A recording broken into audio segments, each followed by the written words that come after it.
Hello, I'm Mario Toneguzzi, taking care of business on Canada's podcast network. Joining me today is Mandy D'Autremont, who is the Vice President of Marketing Partnerships with the Canadian Federation of Independent Business. Thanks for joining us today, Mandy. Thanks for having me, Mario. Well, you guys have some interesting data that you've released regarding the vulnerability of small businesses in the country to cyber attacks. Can you talk a little bit about the scope of that and how big of a risk many small businesses face today? Absolutely. We've had a really big focus on cybersecurity this year because we're hearing about it a lot more from our members. 45% of our members have told us that in the last year alone, they have received cyber attack attempts on their business, random ones. And in addition to that, almost a third, 27%, experienced a targeted attack. So that's an attack that is really going after that particular business, and they've used the cyber criminals have used social engineering to try to make it more personal to that business or that business owner. And cybersecurity is a huge issue for small businesses with a big impact on their brand, on their operations. So it's a big priority for us to understand it and have solutions for business owners to protect their business. So tell me, like in terms of the impact it has, as you mentioned, it has an impact on I guess their image or profile out there. But what about financial perspective, the impact that it has? Well, typically, on average, if a business experiences a successful cyber attack, what ends up being a cost includes many things. It can include time lost in your business if you're locked out of your systems. It can include if there's a ransom, you paying the ransom. When we've surveyed our members, the average cost was around $26,000. But it goes higher.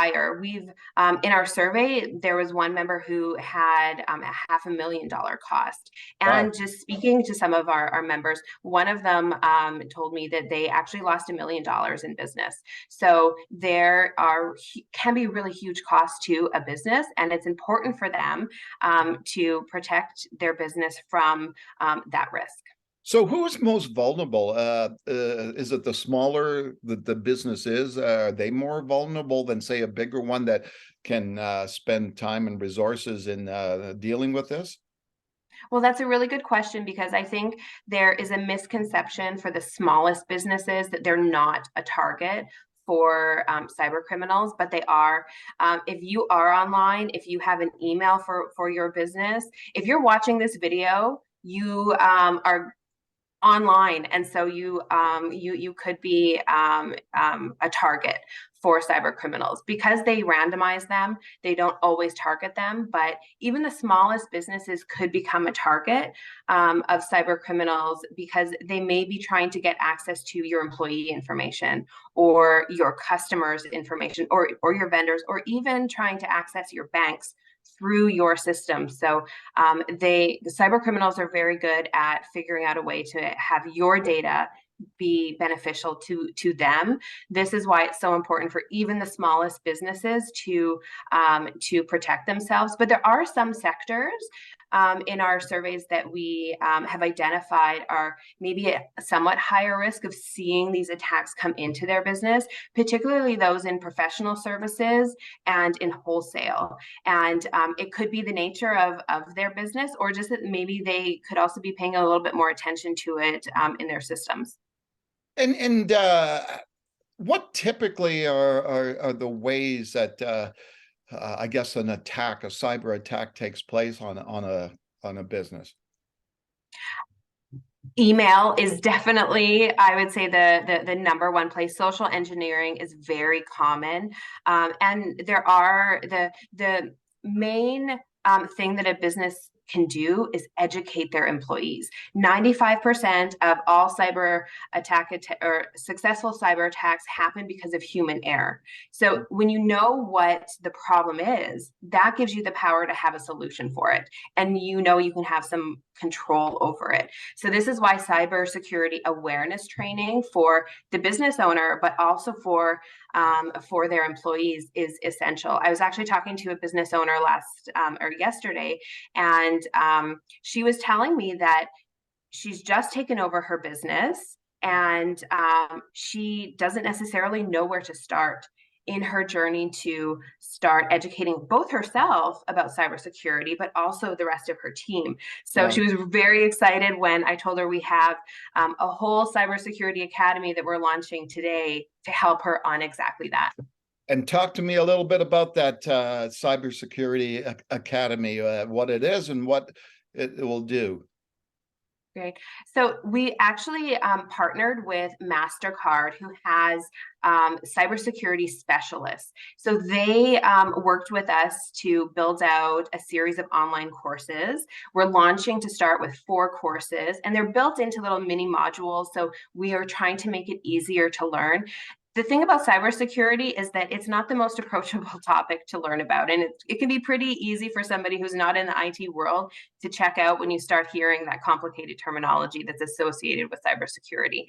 So our goal was to really make this as easy and approachable for business owners as possible. They wear a million hats, and a cybersecurity expert, unfortunately, in this day and age, needs to be one of those too. So how can we make it easier for them? So we have the courses set up. They can business owners can take our Cybersecurity Academy courses online. They can do it from their phone, and we made it more compelling by gamifying it so that they and their employees are incentivized to go through all of the courses that we are offering.